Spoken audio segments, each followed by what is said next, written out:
Alô galera, tudo jóia com vocês?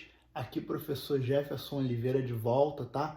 Hoje nós vamos falar das principais forças, vou ensinar vocês a usar a força. Então fica ligado que essa aula é muito importante sobre estudo de dinâmica, tá? E que a força dos nerds estejam com vocês. Gente, é muito importante vocês saberem o seguinte, que existem várias forças na natureza, tá? Forças eletromagnéticas, forças nucleares, tá certo? Forças gravitacionais. Nuclear pode ser forte, fraca. Nós temos a força do empuxo, que é a água que faz. Mas hoje nós vamos falar de 5 forças muito importantes para a mecânica, que são elas: o peso, a força normal, a força de tração, a força de atrito e a força elástica. Tá legal? Então aqui eu numerei elas, coloquei aqui ó, P de peso, N de normal, T de tração, FAT força de atrito, FEL força elástica. Então aqui tá tipo uma legendinha, tá? De azul nós temos aqui os agentes causadores. O peso é causado, entre aspas, pelo planeta, que não precisa ser o planeta, pode ser também uma estrela, pode ser um satélite, né? Massa atrai massa, o Newton falou sobre isso. Então, entenda peso, gente, como sendo força gravitacional, tá? Massa atraindo massa numa determinada região. Isso é o que nós chamamos de peso. Então, esquece aquela história que me pesar na balança. Você vai aferir a sua massa, tá certo? O peso é calculado, né, como sendo o produto entre a massa e a aceleração da gravidade no local, tá certo? Essa expressão, inclusive, está de acordo com FR, força resultante igual a M vezes A, segunda lei de Newton. Então, o peso nada mais é do que um caso particular da segunda lei de Newton, ok? Então, aqui é a massa do planeta, puxando a massa de qualquer corpo, pode ser a minha massa ou a sua massa, tá? O peso vai ser o produto dessas duas coisas aqui, a massa e a gravidade. Notem que o peso na superfície do planeta ele é sempre vertical e para baixo. Beleza, gente? A força normal, quem é o agente causador dela? É a superfície, tá? Normal é uma força de apoio, tá certo? Eu tenho uma mesa aqui, eu coloco o meu apagador sobre essa mesa, ela fica apoiada. Então, quem não deixa o apagador cair é a mesa. Essa força de apoio, então, é chamada de normal. Notem que essa força, gente, ela é sempre perpendicular à superfície. Olha aqui, ó, ela forma 90 graus com a superfície, tá? Superfície horizontal, a normal forma 90 graus com a superfície. Se essa superfície for inclinada, como se fosse uma rampa ou um viaduto, repara que a normal continua perpendicular à superfície, tá certo? Se você for marcar o peso aqui, você vai ver que o peso ele é vertical e para baixo. Então lembra aquela história que peso normal pode ou não pode ser um para-ação e reação? A resposta é sempre não. O peso e a normal nunca formam um para-ação e reação. Notem que nesse caso aqui você vai ver o peso vertical e para baixo, a normal inclinada, né? Um para-ação e reação, eles têm sempre a mesma direção. Aqui não. O peso está vertical, a normal está na diagonal. Então não pode ser nunca um para-ação e reação. Legal?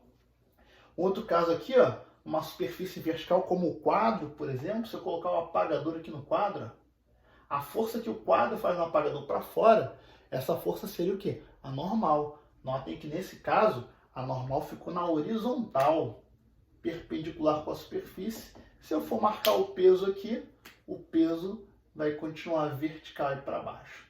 Legal? Então, essa questão de você estar marcando as forças, representando as forças na figura do problema, no corpo que você está isolando, que você está estudando, é extremamente importante, pessoal. Beleza? Força de tração ou tensão, o que é isso? É uma força transmitida através de um fio, beleza? Com o intuito de puxar alguma coisa, tá? Só existe tração ou tensão se esse fio estiver esticado. Repara que tanto o bloquinho quanto a esferinha estão sendo puxados verticalmente para cima. Então a tração no fio é vertical para cima. Quem solta a pipa sabe o que é isso, né? A linha está esticada lá da pipa, você está soltando, você sente uma tração no dedo ali, às vezes até corta um pouquinho o dedo ali. Nem sempre é o cerol, é a pressão que o fio esticado faz no seu dedo. Num dia sem vento, a pipa começa a descer, faz aquela barriga, ou seja, ela perde a tração ali no fio. Tá legal? Filmes de heróis lá, que o Batman usa aquela bate-garra dele para poder subir rapidamente, já que ele não voa. Então ele é puxado por um cabo de aço como se fosse um elevador. Ele também é uma força de tração, ok? Notem que o peso tem fórmula, aqui a normal não tem uma fórmula para ela, a tração também não tem uma fórmula para ela. Você pode calcular normal, pode calcular tração? Com certeza que pode. Nesses casos, você vai calcular essas forças não por uma fórmula própria, mas provavelmente pelas leis de Newton. Daqui a pouco a gente vai fazer um outro vídeo gravando exercício, você vai ver o que eu quero dizer. Beleza? Força de atrito, tá? Existem duas forças de atrito, gente. Existe a força de atrito estática, que ela é variável, e existe a força de atrito dinâmica ou cinética, que essa é constante. Então, estou representando aqui a fórmula da força de atrito dinâmica, que ela é constante, beleza? Ó, mi dinâmico vezes N. N é o mesmo N aqui da força normal. O mi é o que a gente chama aí de coeficiente de atrito. Coeficiente de atrito, tá? Esse coeficiente de atrito, ele mede a rugosidade ou quão áspero é a superfície. Escutem, ó. Você praticamente não ouve nada aqui, porque essa superfície aqui é bem lisa, o quadro. Já se eu passar aqui o meu apagador na parede, olha como é que essa parede é áspera, ó. Eu tenho até dificuldade de empurrar, né? É uma textura muito mais áspera. O Mi, o coeficiente de atrito da paredezinha laranja, é bem maior do que o coeficiente de atrito, tá? Do quadro branco aqui. Beleza?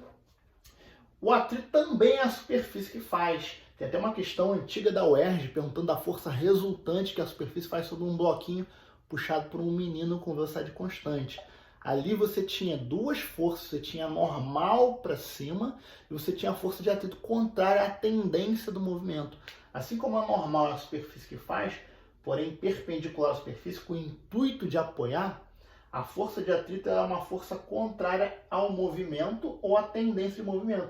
Então a caixinha está se deslizando aqui, deslocando para a direita, se tem atrito, o atrito está para a esquerda. O atrito vai fazer o quê? Vai diminuindo a velocidade da caixinha até que ela pare, tá? O atrito é uma força de resistência, tá? Dificulta o movimento das coisas. Mas, para a gente se locomover, a gente se locomove usando o atrito. Você faz uma força para trás no chão e o chão reage te impulsionando para frente. Essa força que te impulsiona para frente é chamada de força de atrito, ok? A terceira lei de Newton aí.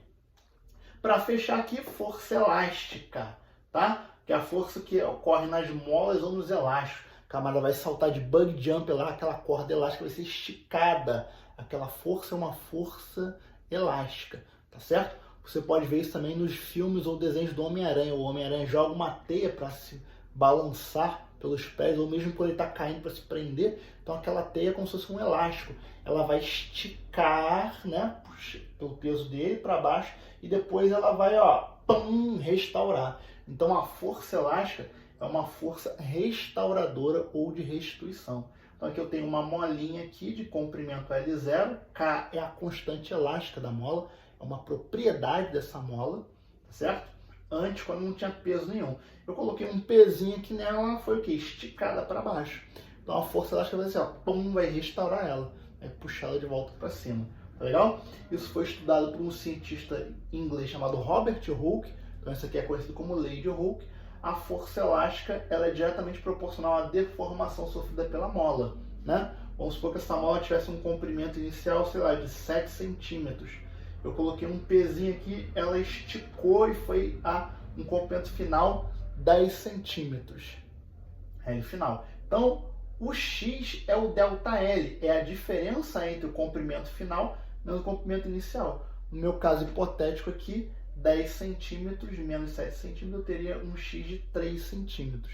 Tá? Então, convertendo esse X para metros e multiplicando pela constante elástica da mola, nós então íamos encontrar essa força elástica aqui, multiplicando K vezes X.